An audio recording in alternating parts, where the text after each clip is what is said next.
The segregation lingers in post-apartheid South Africa, the unfinished fight for true equality.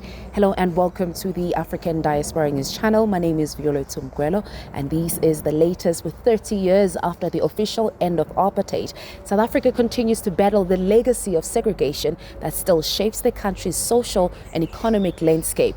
Now, while the dismantling of the apartheid regime was in 1994 promised a new era of freedom and unity, the reality for many South Africans is a society where divisions along racial and economic lines remain deeply entrenched.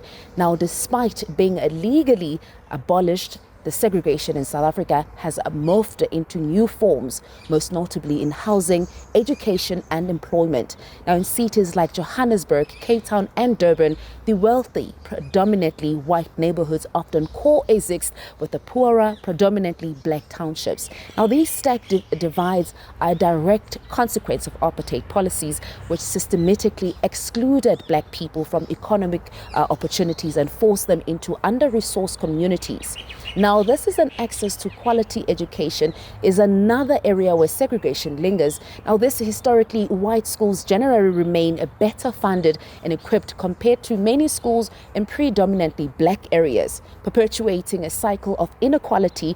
These imbalance in educational opportunities contribute to a job market where skilled, high-paying positions are still largely occupied by those who had better access to resources, now often favoring those that have wealthier backgrounds.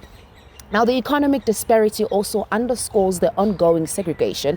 While growing black middle class has emerged since the end of apartheid, significant portion of black population still faces a high unemployment rate and limited access to economic mobility.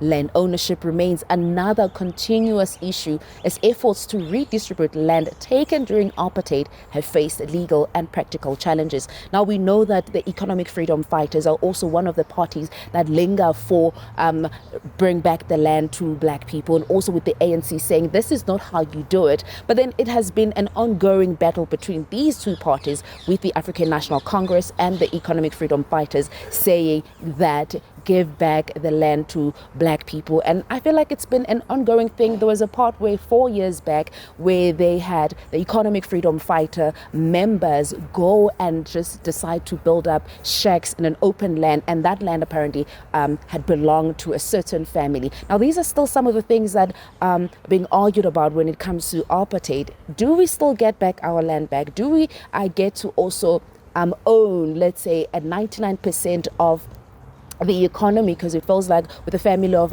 the Ruperts, as it is alleged that they run South Africa. So we get to hear your views here on the African Diaspora News channel. Hit like and comment so we can engage. What do you think needs to be done 30 years later after the democracy of South Africa? I'm Vuyo Mgwelo coming to you all the way from Johannesburg, South Africa. I'll see you next time. Unleash the power of knowledge and connect with the heartbeat of the African diaspora. Download our African Diaspora News channel app now on Google Play and Apple App Store. Stay informed with authentic and diverse perspectives, breaking news and cultural insights. Immerse yourself in a community that celebrates unity, resilience and progress. Experience the vibrancy of the diaspora at your fingertips. Don't miss out. Empower your perspective today. Search African Diaspora News channel and join the conversation.